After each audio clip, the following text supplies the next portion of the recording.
हाँ, नमस्कार। नमस्ते। मैं घनश्याम चौरसिया निशांत। के बाद तो हिम्मत तो नहीं हो रही थी कि हम लोग लाइव आएँ, और लेकिन टॉपिक भी बहुत इम्पोर्टेंट था जिस टॉपिक को लेकर के आज हम लोग लाइव आने जा रहे हैं। पत्रकारिता की शव यात्रा। आज हमारा ये टॉपिक है पत्रकारिता की शव यात्रा में। आज हमारे साथ पवन सिंह जी जो इस पे एक किताब लिख चुके हैं, सीरीज लिख चुके हैं, और वो काफ़ी हंगामेदार भी रहा है। उसी को लेकर के पवन सिंह जी लखनऊ में पत्रकार, बतौर पत्रकार पिछले कई दशक से सक्रिय हैं। कई बड़े बैनरों में उन्होंने सेवाएं दी है, और वो काफ़ी किताबें लिख चुके हैं और साहित्यकार भी हैं। आज रूबरू रूबरू होंगे और आज बताएंगे कि पत्रकारिता में जो खेला इस वक्त चल रहा है, जो खेला चलता है, उसका निराकरण क्या है। क्यों, अगर इस तरीके से जो चीज़ें हो रही हैं वो क्यों हो रही हैं, और इसके पीछे का जो स्ट्रक्चर है, इसके पीछे का जो समस्याएं हैं, उस समस्याओं का कारण क्या है। सोच लीजिए कि अगर आप चैनल खोल करके बैठे हैं और टीवी देख रहे हैं, खबर आपकी चल रही हो और वो गलत हो, आप क्या करेंगे? आप कुछ सोच पाते हैं? और वो सिर्फ एक दो चैनल नहीं, कई चैनलों पे वो लगातार जो है गलत खबर चल रही हो, तो आप क्या करेंगे ऐसे वक्त में? माफ़ करिएगा, लाइट नहीं है, अल्टरनेटिव लाइट से लाइव आए हुए हैं तो बार बार पसीना पोंछना पड़ रहा है। दूसरी बात, जब कोई संगठन संस्था होती है, पुलिस होता है, कि अगर आपके थाने पे आपकी बात अगर कोई नहीं सुन रहा है तो आप एसएसपी के पास जाते हैं, सीओ के पास जाते हैं, ऊपर जाते हैं, मुख्यमंत्री तक चले जाते हैं। अगर कोर्ट है तो कोर्ट में अगर आपकी बातें जो है लोअर कोर्ट में अगर आपकी बातें नहीं मानी जाती है या फिर आपके साथ न्याय नहीं हुआ रहता है तो हाई कोर्ट जाते हैं, सुप्रीम कोर्ट जाते हैं, डबल बेंच जाते हैं। एक जिम्मेदारी तय हुई होती है। लेकिन अगर मान लीजिए कि एक टीवी चैनल है, गलत खबरें परोसी जाती हैं, क्या उसके लिए कोई जिम्मेदार नहीं है? आपको पता भी होता है कि ये गलत है, आपको जो खबरें बताई जा रही हैं वो गलत है, आपको खबर परोसी जा रही है, वो पूरी तरीके से आपका माइंड वॉश किया जा रहा है। इन्हीं सब सारी चीज़ों पे बात करेंगे कि आखिर मीडिया मीडिया की कोई जिम्मेदारी नहीं है। हमारे साथ पवन जी, मैं जोड़ने की कोशिश करता हूँ और उनको उनसे ही डायरेक्ट रूबरू होते।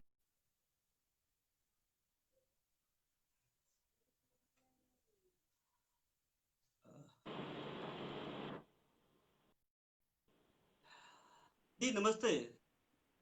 नमस्कार। कैसे हैं ईशान जी? मैं ठीक हूँ, आप कैसे हैं? हेलो। ईशान जी, मेरी आवाज जी मिल आप रही है कैसे आप? हैं? हाँ, मेरी आवाज मिल बिल्कुल रही है आवाज़ आपको? मिल रही है। बिल्कुल मिल जी। रही है, आपको मिल रही है? हाँ हाँ, बिल्कुल। पहले तो बहुत दुख की बात है कि सुशांत सिंह राजपूत आज जो है, आज वो इस दुनिया में नहीं रहे। इस उसके बारे में। एक्चुअली सुशांत, मुंबई में हम काफी हमने समय गुजारा। आउटलुक के बाद हम वहीं चले गए थे, और फिर फिल्मी दुनिया में हम सक्रिय हुए, एंटरटेनमेंट सेक्टर में, और अपना प्रोडक्शन हाउस खोला, पैड बना रहे थे उस दौरान। अभी बहुत सारे, चूंकि बतौर जर्नलिस्ट मुंबई में बहुत सारे पत्रकारों, मीडिया में रहने की वजह से, राइटर रहने की वजह से, तो बहुत सारे जो फिल्मी दुनिया के लोग हैं उनसे दोस्ती है। सागर सरहदी मेरे बहुत अच्छे दोस्तों में से हैं, जिन्होंने कहो ना प्यार है सिलसिला कभी कभी लोग लिखी थी। तो बहुत 90 साल के हैं, हम लोग अक्सर मिलते उलते रहते हैं। बहुत सारे आर्टिस्ट के साथ भी उठना बैठना है, बहुत सारे राइटर्स के साथ उठना बैठना है। सुशांत मेरी बहुत अच्छी दोस्ती, छोटा भाई रहा, मेरा छोटे भाई जैसा था, और अभी हम लोग बहुत जल्दी मिले थे। अंधेरी में आईनॉक्स के पास एक कॉफी शॉप है। लेकिन इस तरह से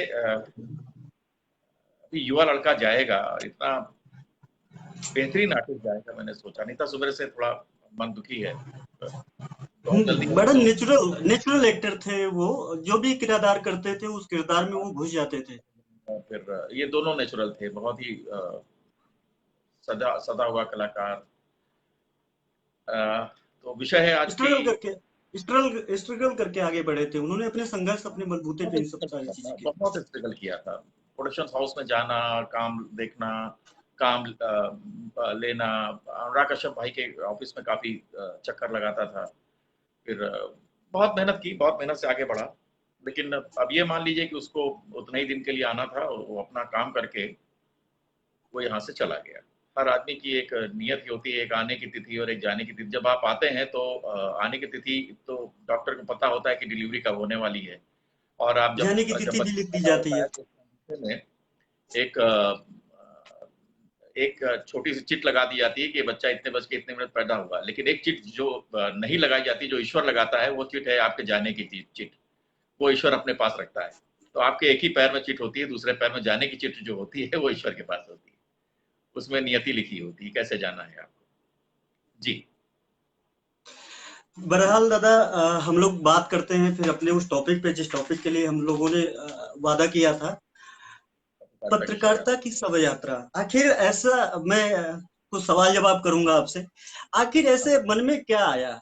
आपने ये किताब कब लिखी थी?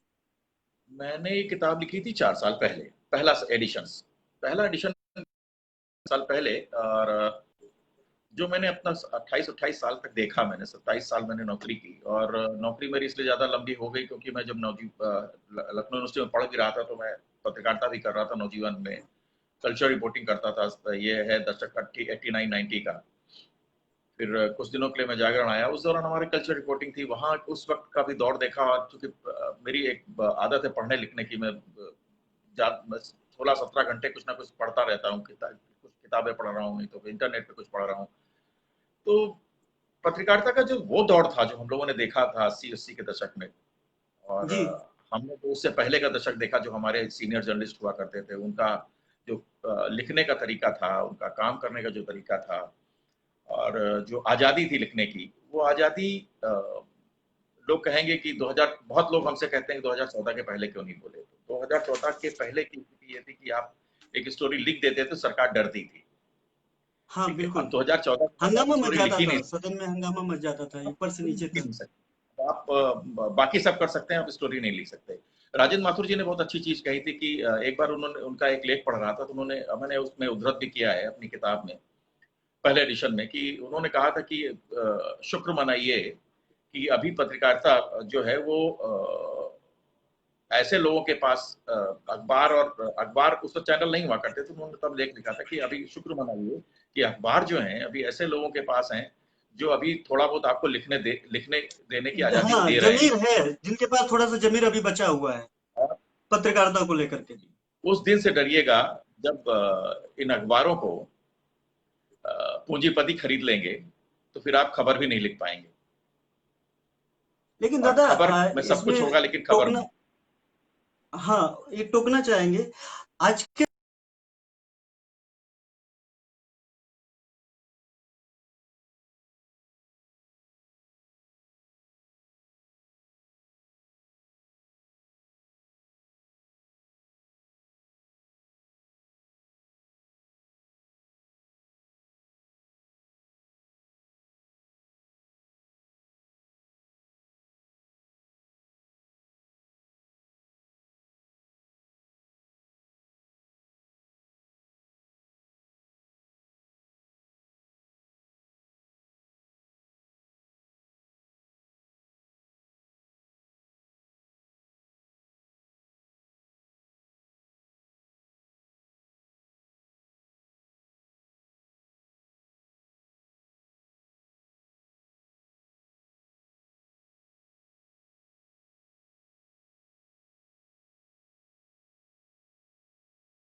मैं फिर से ऐड करता हूँ, माफ करिएगा।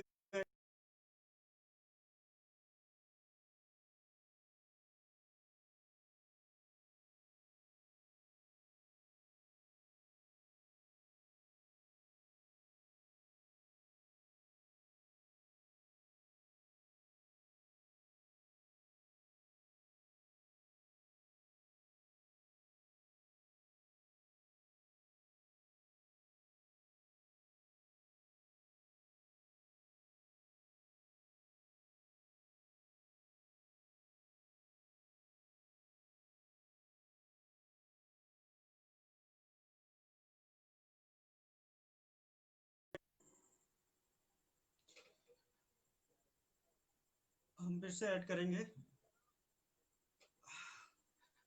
माफ करिएगा, इंटरनेट का इशू है इस समय। शाम को इंटरनेट काफ़ी कुछ दिक्कतें करने लगती हैं। मैं फिर से ऐड करूंगा दादा को।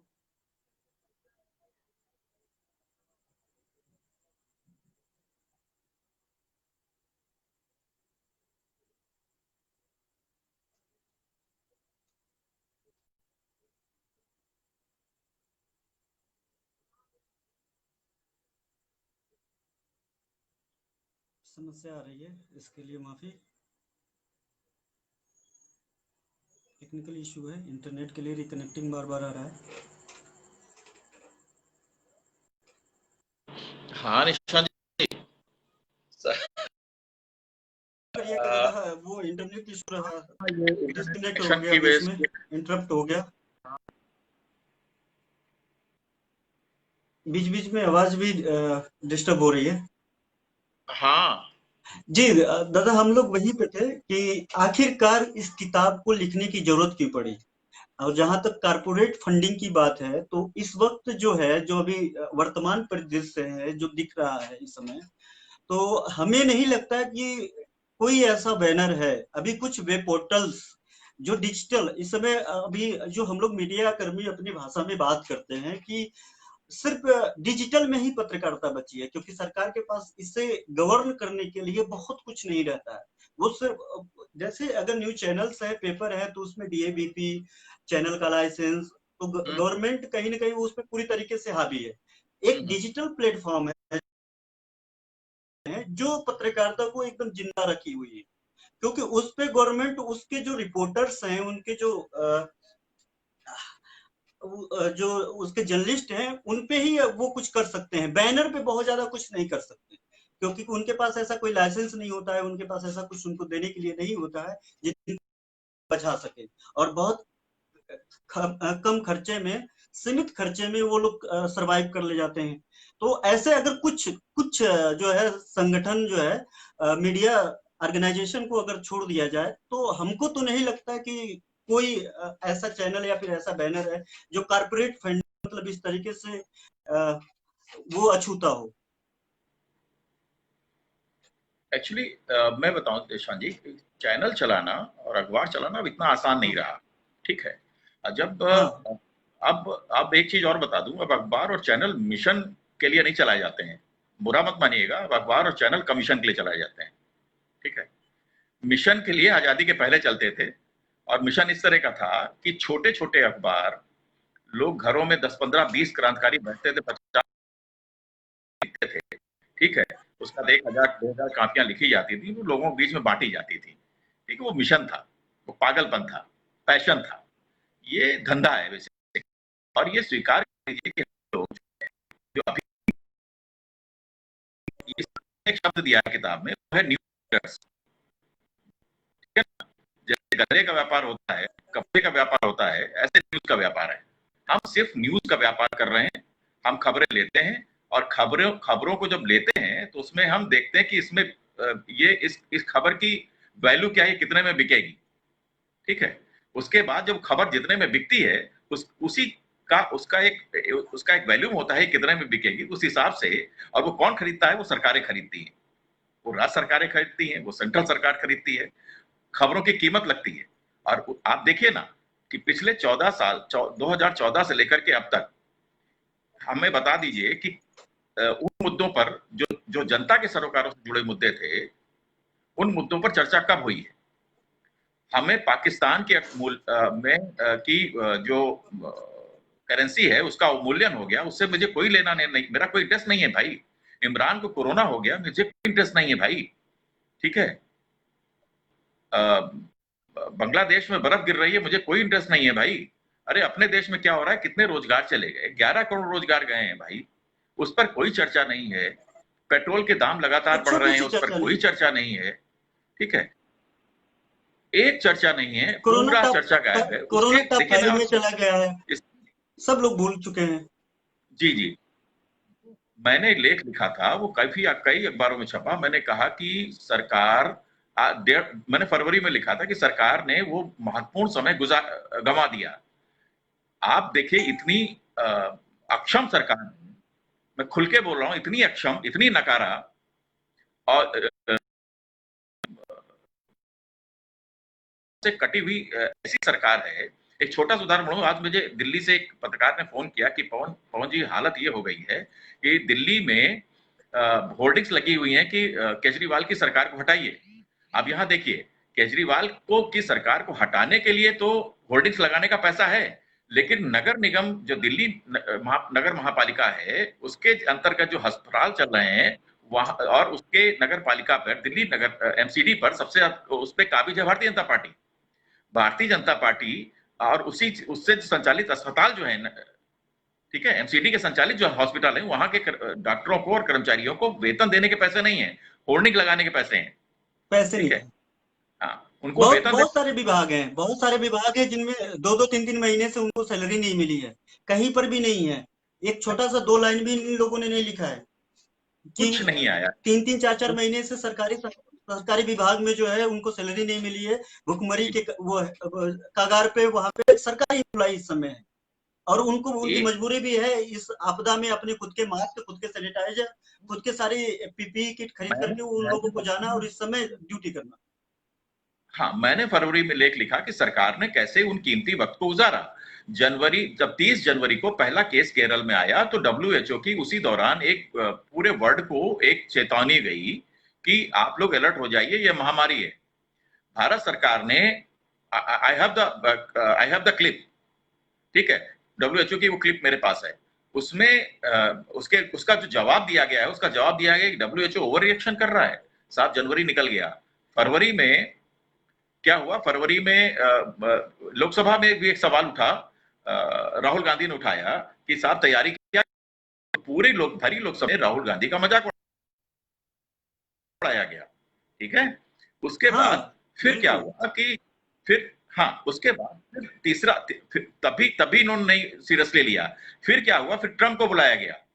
10 लाख आदमियों की, 7 से 10 लाख आदमियों की भीड़ कराई गई, और जहां जहां ट्रंप गया है, ट्रंप के आने से पहले 2000 आदमी, 2000 सुरक्षाकर्मी जैसा बताया जा रहा है, वो आगरा और अमेरिकन, अहमदाबाद का दौरा गुजरात। है साहब, हाँ, हाँ। और गुजरात का दौरा गए, क्योंकि सुरक्षाकर्मी पहले आ गए थे, उनके उनके सुरक्षाकर्मी पहले आ गए थे, और तब तक अमेरिका में कोरोना फैल चुका हाँ, था। और उसके बाद जब ट्रंप यहां से वापस चला गया, जो हालत अहमदाबाद की है, जो आगरा की है, उस पर स्टोरीज नहीं आ रही हैं, हाँ, इन सिर्फ दोनों दोनों शहर का है। अगर, हाँ, चैनलों, अगर सर दादा, अ, मैं अपनी अगर बात खत्म सिर्फ कर लूं, इन, मैं अपनी बात खत्म कर लूं। हाँ, चैनलों को अगर कोरोना दिखाई दे रहा है तो वो पश्चिम बंगाल में दिख रहा है, ठीक है, या दिल्ली में दिख रहा है, गुजरात में जो, या अहमदाबाद में दिख रहा है, ठीक है। इसमें भी एक बड़ा खेल हुआ है। आते हैं, फिर आप विधायकों को खरीदने लगते हैं, फिर मध्य प्रदेश की सरकार बनती है, इसके बाद आप आंखें बंद करके और उसके बाद आराम के साथ में आप लॉकडाउन करते हैं। ठीक है, इतनी बड़ी गलतियां की हैं। आपको सिर्फ 20 हवाई अड्डे इस देश को ब्लॉक करने थे, अंतरराष्ट्रीय उड़ानें नहीं आती, ये बहुत कुछ कंट्रोल हो जाता। ताइवान ने यही किया था, ताइवान ने सबसे पहले अपनी अंतरराष्ट्रीय उड़ानें बंद की, लेकिन हमारे यहां ऐसा कुछ नहीं हुआ। सब हवाबाजी, कुछ नहीं कि कैसे इतने लोग जाएंगे। आप अगर फ्लाइट शुरू भी जब आप 3 करोड़ 5 करोड़ लोगों को कुंभ में टेंट नगरी में लगते हैं, रोकने की व्यवस्था करा सकते हैं। सब कुछ, मतलब सब कुछ, सारी व्यवस्था है। राजस्थान ने कुआं 20, खोदा कुंभ के नाम पे। सुनिए, जी जी, 20 एयरपोर्ट हैं देश के, बाहर आप टेंट सिटी बना देते, उसमें जिनको आप लाते, ठीक है, उनको वहां रख देते, और 14 दिन बाद कहते आप लोग अपने घर चले।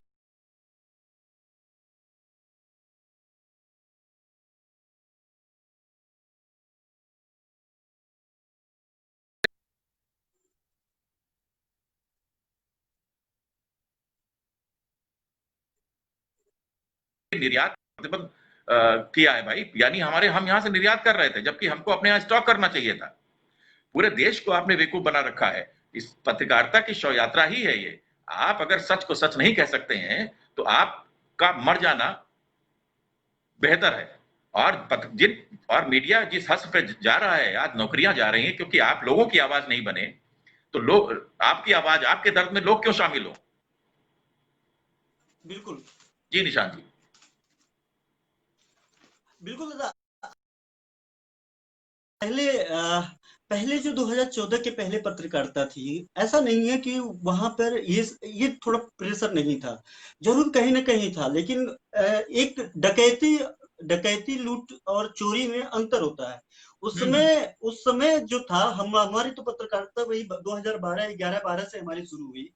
तो उस वक्त हम लोग, जैसे कि अभी कोई गोरखपुर में मर्डर हुआ, मैंने यहाँ से इंटर्नशिप करने के बाद शुरू किया था, और सवेरे मर्डर हुआ है 8 बजे 10 बजे या रात में, हम लोग दोपहर के 3 बजे 4 बजे तक इंतजार करते थे कि कोई एक आधिकारिक बयान आए, तब हम उस खबर को आगे भेजे, तब वो खबर चलती थी। मर गए जी गए फुटेज सामने है, उनकी मार हो रही है, लेकिन जब तक वो ऑथेंटिक नहीं होती थी, कोई एक जिम्मेदार व्यक्ति का जो है बाइट नहीं मिलता था, तब तक खबरें नहीं चलती थी। आज के दौर में क्या दादा, आपने बकायदा एक खबरों का एक फॉर्मेट बना हुआ है, एक खबर का फॉर्मेट आप लिखते हैं, लिखने के बाद उसे सर्कुलेट कर देते हैं और मेन स्ट्रीम मीडिया चला देती है। और पहले एक एक चीज, और पहले पहले आप इधर कोरोना काल में आपने देखा कितने खंडन किए होंगे उत्तर प्रदेश पुलिस ने खबरों को लेकर के, बकायदा उनका ट्वीट आया। जी न्यूज, अब नाम लेना पड़ा है, जी न्यूज, न्यूज 18, इन सब बड़े तरीके जो चैनल हैं, उन चैनलों की खबरों को ट्वीट को लेकर के बकायदा बहुत सारे पुलिस ने ट्विटर हैंडल ने कहा कि आप डिलीट करिए, ये खबर गलत है। उस पे सरकार ने कार्रवाई की, क्या की? आखिर क्यों सरकार को सिर्फ वो खबरें, जो खबरें सरकार के फेवर में रहती हैं, अगर ऐसी खबरें आती हैं तो उस पर चुप्पी ले लेते हैं, अगर उनके अगेंस्ट में है तो मुकदमा दर्ज हो जाता है, ये मैं आखिर क्यों? उसका देखिए, मैं आपको बताऊं, जो आम पत्रकार है आज भी सही खबर करना चाहता है। ये उतना ही बड़ा सच है कि सुबेरे सूरज जो है वो अपनी निर्धारित दिशा से निकलेगा। ठीक है साहब, दिक्कत कहाँ आ रही है? दिक्कत आ रही है, मालिक बिक चुका है।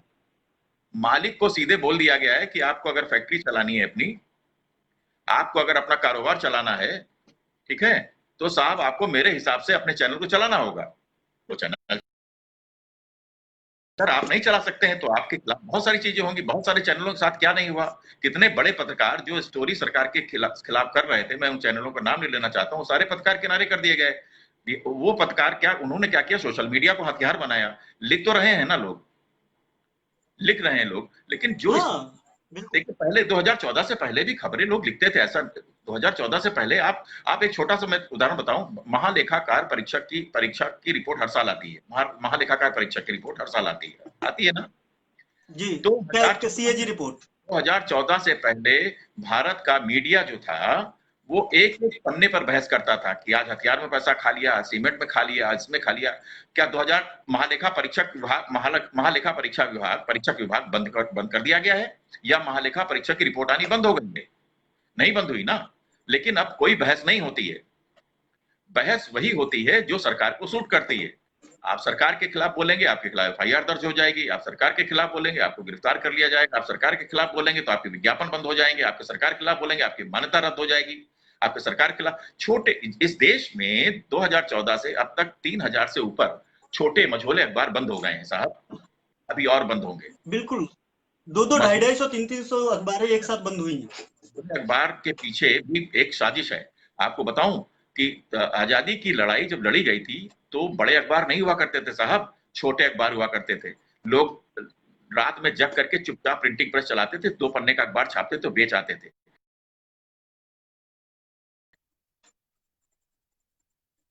रहे थे, और वो स्टोरी कर रहे थे। वो जब स्टोरी कर रहे थे सरकार,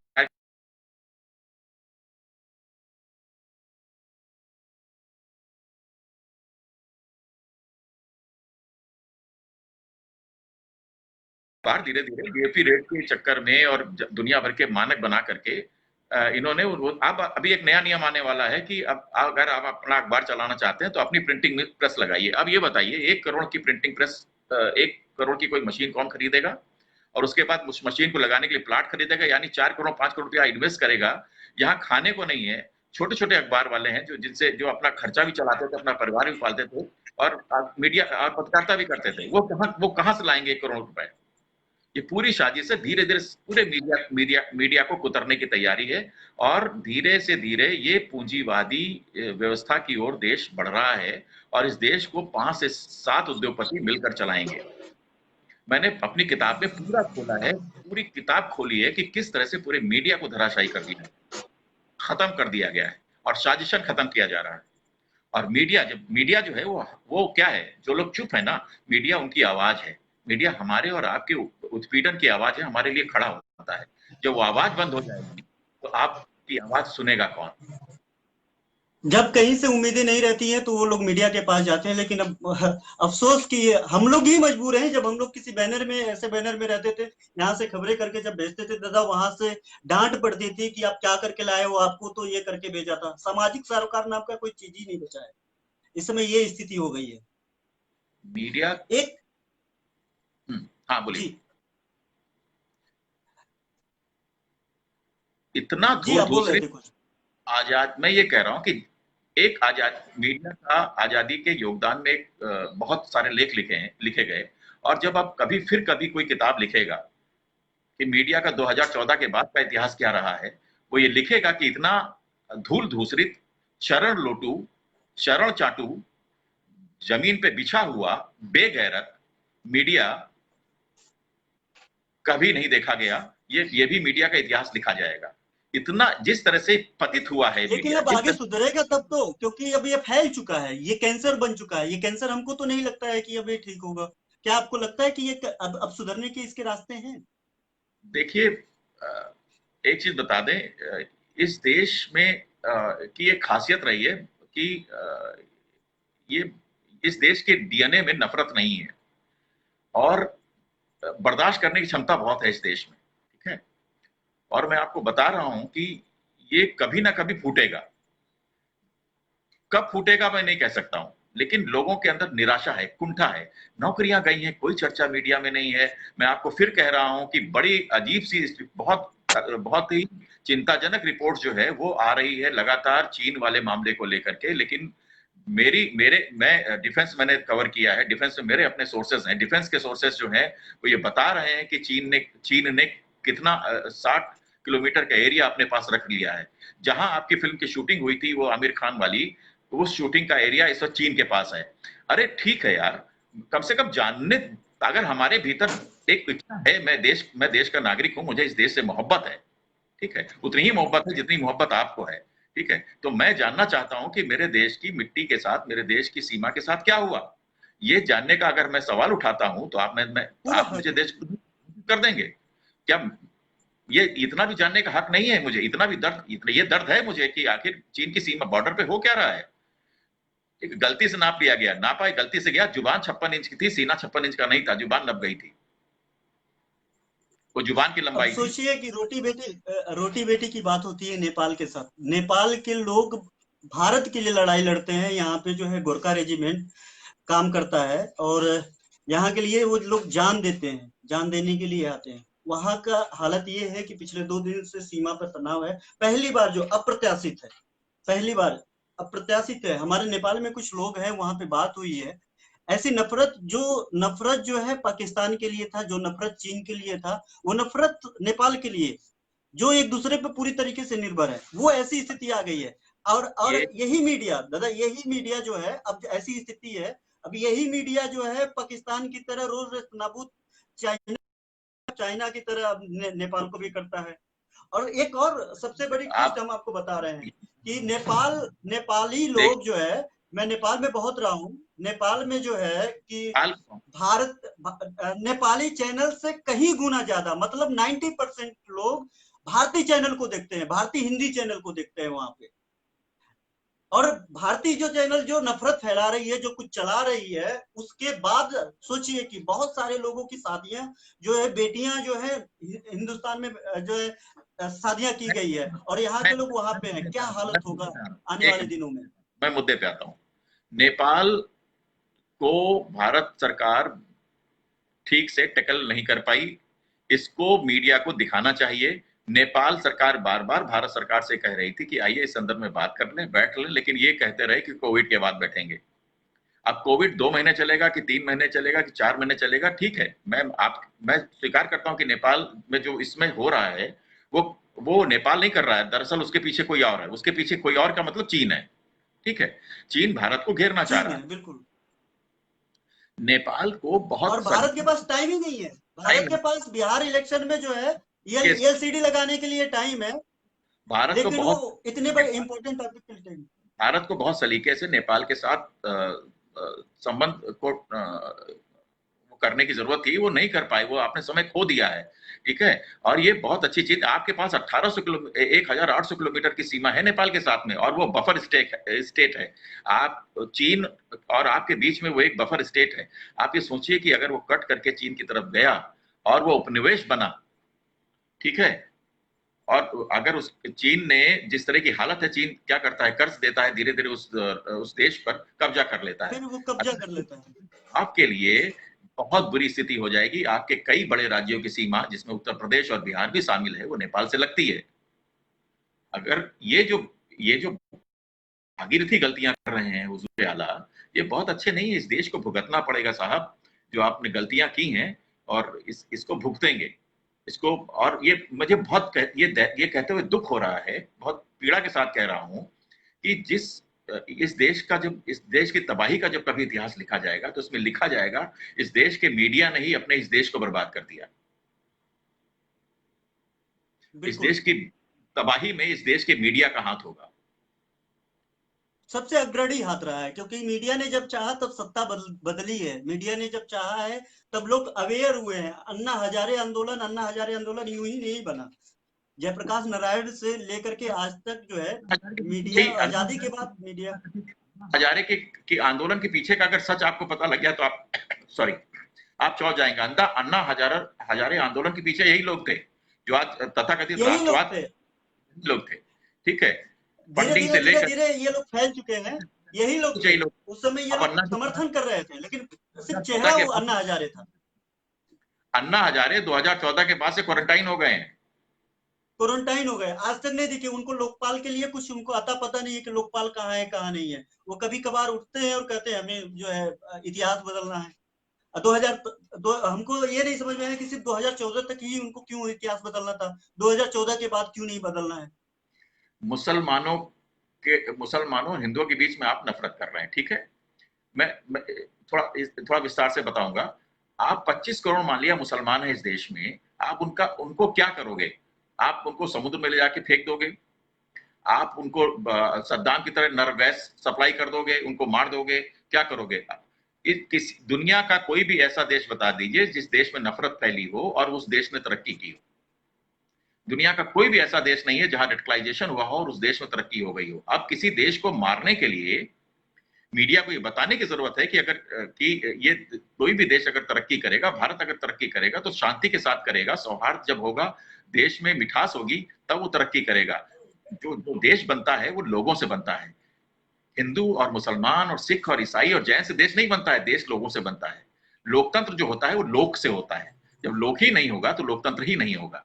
ठीक है, ये बहुत खराब स्थितियां हैं। आप देश की जो मूल आत्मा है, उसको खत्म मत करिए। बड़े खूबसूरती से कहते हैं वसुधैव कुटुंबकम।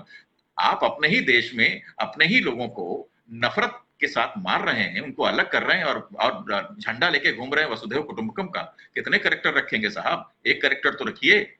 यत्र नार्यस्य पूज्यन्ते रमन्ते तत्र देवता, और 2 साल की बच्ची के साथ रेप करते हैं और देवता के रमण कराते हैं, और उसके बाद उसकी पूजा करते हैं। नवरात्रियों में लड़कियों को ढूंढते हैं और रमंत्र, नवरात्रि में पूजा पैर छूते हैं। और महिलाओं के बारे में जो कबर जो खोद करके रेप करने की बात करते हैं। की घटनाएं किस तरह से बढ़ी हैं, आपको पता है? इस देश में मीडिया को बताना चाहिए कि कोई मीडिया ही नहीं बता रहा है कि 14 से लेकर अब तक 16,000 किसानों ने आत्महत्या की है। कोई मीडिया नहीं।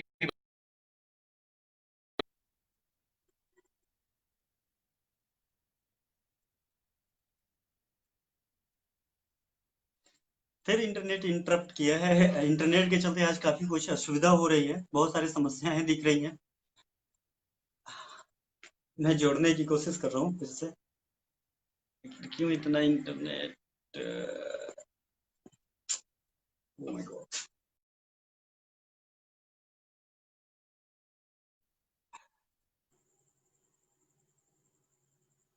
डिस्कनेक्ट हो गए हैं। वही बात है। पहले एक मैंने पोस्ट लिखी थी जिसमें मैंने कहा पहले जो है मीडिया पुलिस की झूठ को पकड़ती थी, अब पुलिस वाले जो है मीडिया की झूठ पकड़ के उन पे मुकदमे दर्ज कर रहे हैं। सोचिए कहाँ से कहाँ तक हम लोग पहुँच चुके हैं। इसके पीछे जो भयावह स्थिति है, इसके पीछे कौन लोग हैं, आखिर ये जो फेक न्यूज़ इन सब सारी चीज़ों के बाद अगर हम किसी टॉपिक पे, बेस्ट टॉपिक पे जाते हैं, फेक न्यूज़ पे। फेक न्यूज़ ये अल्फाज आपने पहली बार कब सुना था? ये अल्फाज आपके सामने कब आया था? आपने कब यूज किया था? कभी सोचा है आपने 2014 के पहले कभी सोचा? अच्छा, एक चीज़ और मैं आपको मेंशन कर रहा हूँ, 2014 के पहले हम इसलिए भी ले रहे हैं, ऐसा नहीं है कि उसके पहले कांग्रेस की सरकार थी, उसके बाद जो है बीजेपी की सरकार है, इसलिए 2014 का हम मेंशन कर रहे हैं। इसलिए भी कर रहे हैं क्योंकि उसी वक्त से हमारी पत्रकारिता शुरू हुई थी, इस इंडस्ट्री में मैंने कदम रखा था, उसके बाद से ही मैंने देखना शुरू किया। और जब एक युवा, हमारी जो उम्र थी, उसी समय से मैंने पहला वोट डाला, 2012 में मैंने पहला वोट डाला था, तो शायद वो ऐसा एक उम्र था जिसके बाद से हमने दुनिया देखा, हम जिम्मेदार बने और हम 18 साल क्रॉस कर चुके थे। तो इसलिए अगर हमने वोट दिया था तो हम ये जिम्मेदारी, जिनको वोट दिया था, ये हमारी जिम्मेदारी बनती थी एक आम नागरिक के चलते कि हम जिनको वोट दे रहे हैं क्या वो हमारे लिए ठीक से काम कर रहे हैं कि नहीं कर रहे हैं। इसलिए 2014 को लेकर के मेंशन कर रहे हैं। फिर हम उसी टॉपिक पे जाएंगे कि 2014 के पहले फेक न्यूज नहीं पसरा था। सोशल मीडिया पे हम लोग एक दो लाइन लिखने के बाद जो है देखते थे और काफ़ी कुछ सोचते थे कि कहीं उस पर अगर हम लिख दिए तो पुलिस आएगी, पकड़ करके लेकर के चली जाएगी। उसके पहले हम लोग दो लाइन भी ऐसे किसी के बारे में नहीं लिखते थे, इतना अंदर डर रहता था जब तक पूरी तरीके से उस खबर को, उस वाक़े की पुष्टि नहीं हो जाती थी। और आज सिर्फ और सिर्फ फेक न्यूज़ और नफरत की खबरें पूरी तरीके से फैली हुई हैं उसमें से। और एक झूठ को इतने लोग और इतने कॉन्फिडेंस के साथ आपके सामने डिबेट करके और इस तरीके से फैला दे रहे हैं, इस तरीके से आपको इतना सजा धजा करके उस थाली को परोस दे रहे हैं कि आप मजबूर हैं खाने के लिए। और आपके अंदर इतनी नफरत भर चुकी है, इतना सोचने समझने की क्षमता कम हो चुकी है, जिसके बाद आपको सिर्फ एक ही चीज़ पता है कि हाँ, पाकिस्तान मुर्दाबाद, चाइना का प्रोडक्ट बहिष्कार करना है, अब नेपाल का भी करना है, अब नेपाल से भी युद्ध होगा। एक वर्ग विशेष जो है देशद्रोही होता है, आतंकवादी होता है, हिंदुत्ववाद और हिंदुत्व राष्ट्र जो है अब आने ही वाला है। अगर 2014 के बाद सरकार नहीं बनी होती तो मिनी पाकिस्तान था, अभी पूरा पाकिस्तान बन चुका होता। पाकिस्तान छुआड़े के तरह घुट घुट करके मरेगा, पाकिस्तान पानी बिना मरेगा, पाकिस्तान सूख गया है, पाकिस्तान खत्म हो गया है, पाकिस्तान लोग जलजला गए हैं। और चाइना ड्रैगन जो है डर गया है, उनका एक बच्चा पैदा होता है, इसीलिए उनके जो सेना में लोग हैं वो डरपोक सेना होती है, इसलिए भारत जीत जाएगा।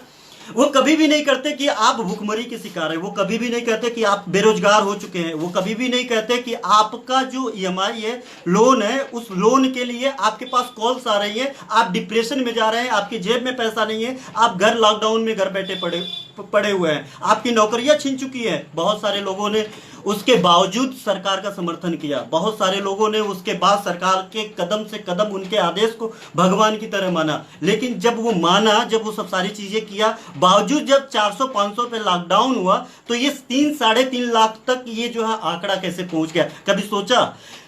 शुरुआत में दिल्ली में माइग्रेंट वर्कर जो है बाहर आते हैं, मजदूर बाहर आते हैं, उस समय हम लोग कहते हैं कि वो लोग बाहर क्यों आए हैं, वो लोग बाहर क्यों आए हैं? आखिरकार वो लोग क्या 10 दिन उनके पास नहीं था खाना खाने के लिए, वो लोग बाहर आ गए, वो कोरोना बम बन करके फटेंगे और पूरे देश में फैल जाएगा। हालांकि अभी फैल भी गया है, लेकिन उन लोगों की क्या गलती थी जो 2 लॉकडाउन उन्होंने अपने आप को क्वारंटाइन किया रहा, बंद किया रहा। सरकार इतने दिन तक कुछ क्यों नहीं सोची? उनको घर तक क्यों नहीं लाया? उनकी जांच क्यों नहीं हुई? उनको क्वारंटाइन क्यों नहीं किया गया? जो क्वारंटाइन सेंटर यहाँ पे बनाए गए थे, कुछ दिन तक वो क्वारंटाइन सेंटर चला, उसके बाद कुछ दिन के बाद जो है डायरेक्ट यहाँ पे जो लोकल एडमिनिस्ट्रेटिव था, जैसे कि प्रधान और जो भी लोग कोटेदार, इन लोगों को जो जिम्मेदारी दी गई थी, उन लोगों ने साफ तौर पर बोल दिया कि भैया इसमें सरकार कुछ नहीं कर रही है, आप लोग सीधे घर जा सकते हैं। और हुआ यूं कि कम से कम हमको लगता है कि जो आंकड़े अभी तक हमने 10 से 15% लोग संक्रमित थे, और वो 10 से 15% जो संक्रमित थे वो पूरी तरीके से कोरोना बम बन करके फैल चुके हैं, फट चुके हैं। आज स्थिति भयावह है और हम लोग रोड पे हैं। मजबूरी भी है कि आपको खाना भी खाना है, आपको जिंदा भी रहना है, आपको लड़ना है, कोरोना को साथ लेकर के चलना है। कोरोना को साथ लेकर के चलना है का मतलब कतई नहीं होता कि आप ऐसे सिस्टम से चलिए कि आप कोरोना लेकर के आ ही जाइए। साथ चलने का मतलब नहीं होता है कि आप जाइए और किसी आपके पास जांच किट ना हो, अगर आप किसी से मिलने जा रहे हैं तो आपके पास मास्क ना हो, आप किसी से बात कर रहे हैं तो आप एक सोशल डिस्टेंसिंग फॉलो नहीं कर रहे हो, आप कुछ भी ऐसा कर रहे हैं जिससे कोरोना पकड़ ले, इसका बिल्कुल मतलब नहीं होता है। लेकिन इसके पीछे जो सरकार है, सरकार की जो जिम्मेदारी है, आखिर सरकार वो जिम्मेदारी की क्यों निर्वहन नहीं कर रही है? सरकार आखिर वो क्यों ऐसा कर रही है? उसके पास जो है 2 साल का जश्न मनाने के लिए वक्त है। एक बात और हम आपको इतला कर दे, आपको याद दिला दे कि जब होली की बात थी, होली के वक्त पूरा देश जो है अपने आप में रमा हुआ था, क्योंकि एक वही मीडिया है। अब फिर उसी बात पे जाते हैं, यही मीडिया है जो ऐसा माहौल बना देती है जैसे लग रहा था कि हम लोग घर में हैं, टीवी के सामने हैं, तो बाहर निकलते ही कोरोना हमें मार देगा, बाहर निकलने के बाद लगता है तब पुलिस मार देगा। मीडिया ने ऐसा माहौल बना दिया था और नतीजा ये रहा कि उस माहौल को फॉलो करने के बाद भी हमारे चारों तरफ आसपास इतने कोरोना से इतने पीड़ित और इतने पेशेंट फैले हुए हैं। दूसरी बात, जब फिर उसी टॉपिक पे जाते हैं, मीडिया जब इतनी चीजें फैला दी थी, इतनी चीजें जब पूरी तरीके से अपने जाल फैला दी थी, तो आज मीडिया क्यों नहीं कह रही है कि सरकार का यह डिसीजन गलत है? मीडिया जब इतने हाई लेवल पे जस्टिफाई कर रही थी सरकार के हर उस कदम का, जिस कदम को लेकर के विश्वगुरु बनने के ओर भारत जा रहा था, अब वो जो है मीडिया अब क्यों नहीं कह रही है कि 3.5 लाख पेशेंट हो गए, सरकार आप जो है जश्न मनाने पे जश्न मना रहे हैं, वो भी बिहार जहां पे इलेक्शन है, वो सीएम का घोषणा कर रहे हैं कि एनडीए जो है नीतीश कुमार के नेतृत्व में चुनाव लड़ेगी, सीएम पद के उम्मीदवार वही रहेंगे।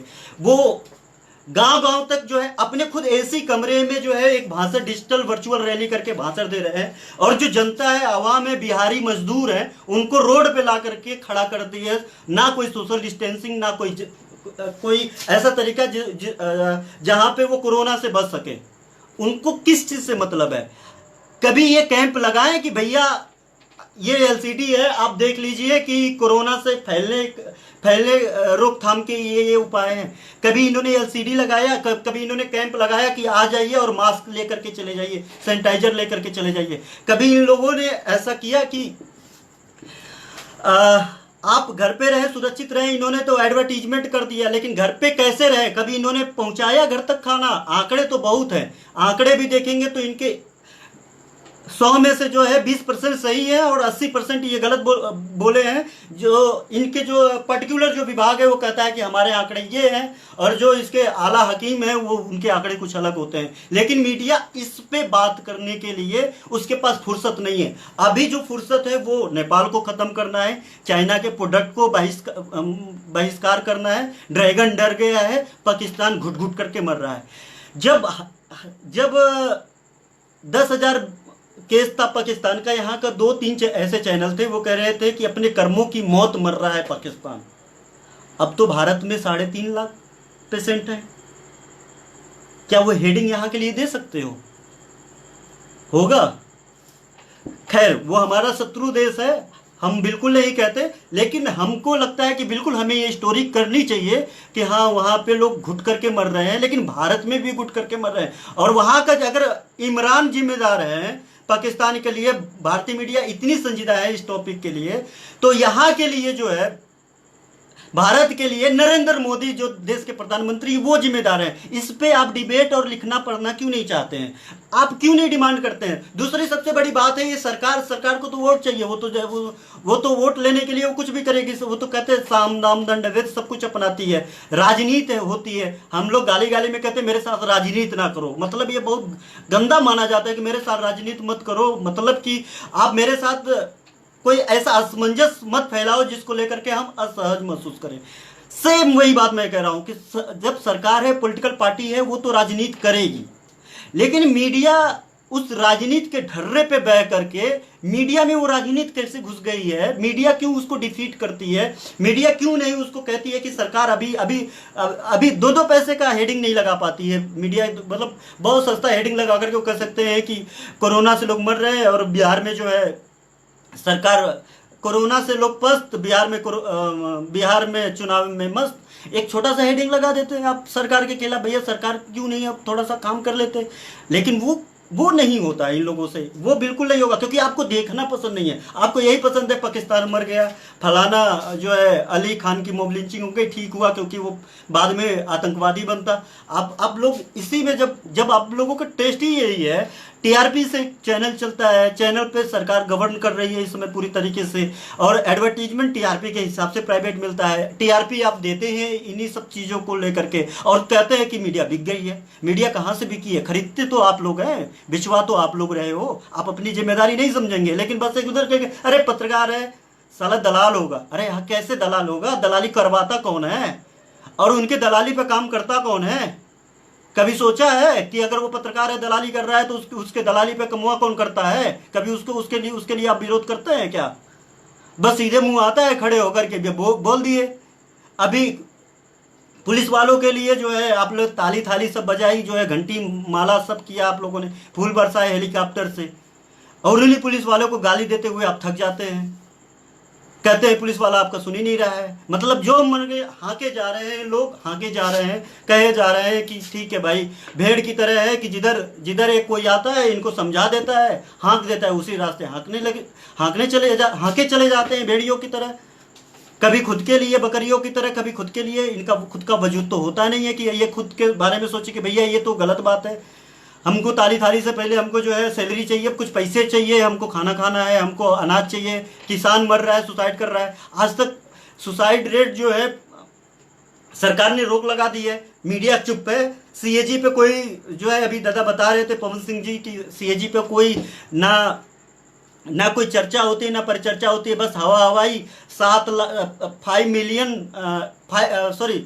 5 ट्रिलियन डॉलर का जो है इकोनॉमी भारत में बन जाएगा। कैसे बनेगा इनसे मतलब नहीं है, कोई नहीं जानता। 5 ट्रिलियन में जीरो कितना होता है, बस विश्व गुरु बन जाना है। मीडिया यही आप देखना चाहते हैं, आपको अच्छा भी लगता है और आप शेयर भी करते हैं सोशल मीडिया पे, सबसे बड़े प्लेटफॉर्म पे, और कहते हैं मीडिया दलाल है भैया, वो ऐसा क्यों कर रही है। अरे हम एक प्रधान बनने के लिए सबसे ज़्यादा यहाँ पे जो है हत्या, जो है राजनीतिक हत्या एक प्रधान बनने के लिए होता है सबसे ज़्यादा, चूंकि ये गाँव का मामला होता है, पड़ोसी ने वोट नहीं दिया वो कि कभी आपने सोचा कि जब एक प्रधान बनने के लिए कई लोगों की मौत के घाट उतार दिया जाता है, तो विधायक और सांसद बनने के लिए, प्रधानमंत्री बनने के लिए कोई आपको बेवकूफ़ भी नहीं बना सकता।